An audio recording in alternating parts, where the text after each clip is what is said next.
Hi everybody! Vamos estudar hoje o Past Perfect, que é um tempo no inglês importantíssimo na questão de narrar uma história ou contar alguma coisa que aconteceu no passado.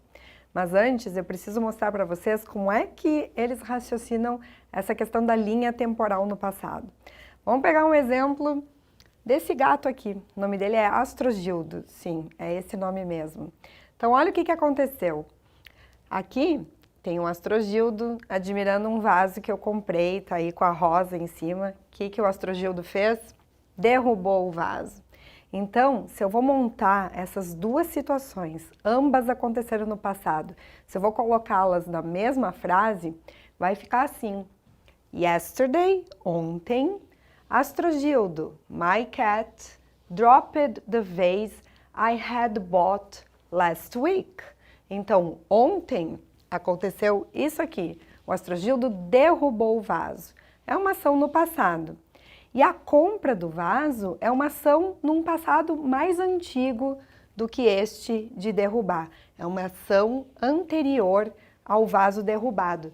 Então, o que aconteceu? No momento que eu coloco essas duas informações na mesma frase, eu tenho que indicar de alguma forma que uma ação é mais antiga do que a outra.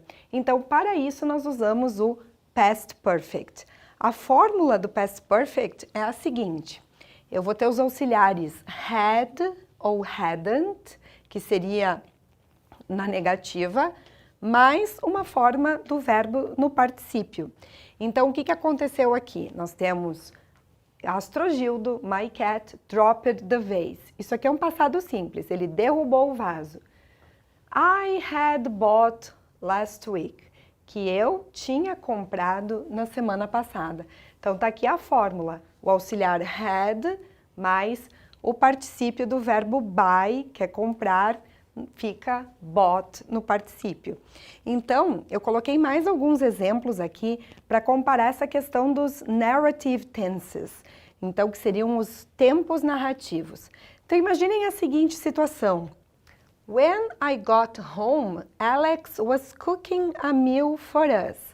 Quando eu cheguei em casa, Alex estava preparando, cozinhando uma refeição para nós.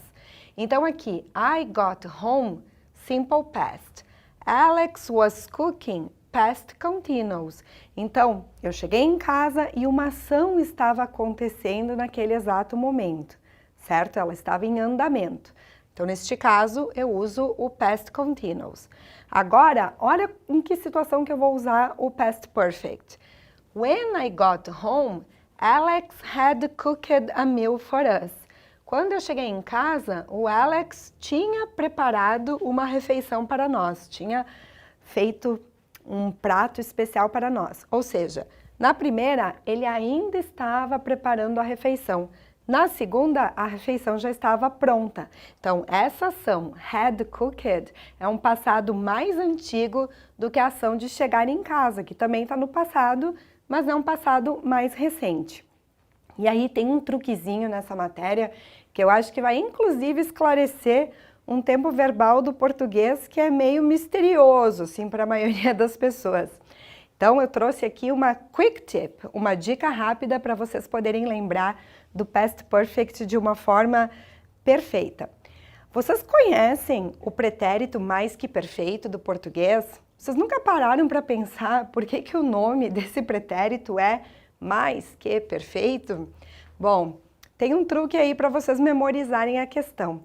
Justamente o pretérito mais que perfeito, ele tem esse nome, pensem assim, porque ele é mais antigo do que o pretérito perfeito. Eu memorizo dessa forma. Olhem essa frase aqui. Ana comprou o livro que o professor tinha recomendado, ou, como geralmente os professores ensinam, na forma simples, recomendara. Por que existe esse tempo dessa forma? Vamos raciocinar? O que aconteceu primeiro? Primeiro o professor recomendou o livro ou primeiro a Ana comprou o livro? Muito simples. A ação mais antiga é o professor recomendar o livro. E o passado mais recente é a Ana comprar o livro. Então, se vocês pensarem dessa forma, vocês entendem por que é pretérito mais que perfeito. por uma questão que é mais antigo do que o pretérito perfeito. O pretérito perfeito aqui, ele equivale ao simple past do inglês. Ana comprou o livro. No caso aqui, Anna bought the book, né? Simple past. Agora, qual que é a ação mais antiga? O professor, antes disso, ele já tinha recomendado esse livro. Então, Anna bought the book that her teacher had recommended, que o professor dela tinha recomendado. Deu para entender? Então, se vocês conseguirem fazer uma tradução assim, uma equivalência entre o pretérito mais que perfeito do português com o past perfect do inglês, fica mais fácil para interpretar os textos narrativos em que ele estará presente. Então, geralmente, quando tu vai contar uma história ou ler uma história com várias coisas que aconteceram no passado, vai aparecer o simple past, o past continuous para uma ação que estava em andamento e o past perfect para uma ação que é anterior a todos esses passados aí. Espero que vocês tenham compreendido a questão do past perfect. Fiquem à vontade para tirar uma foto da lousa com todos esses esquemas para poder estudar e assimilar o conteúdo mais tarde. Um beijo e até a próxima. Bye, bye!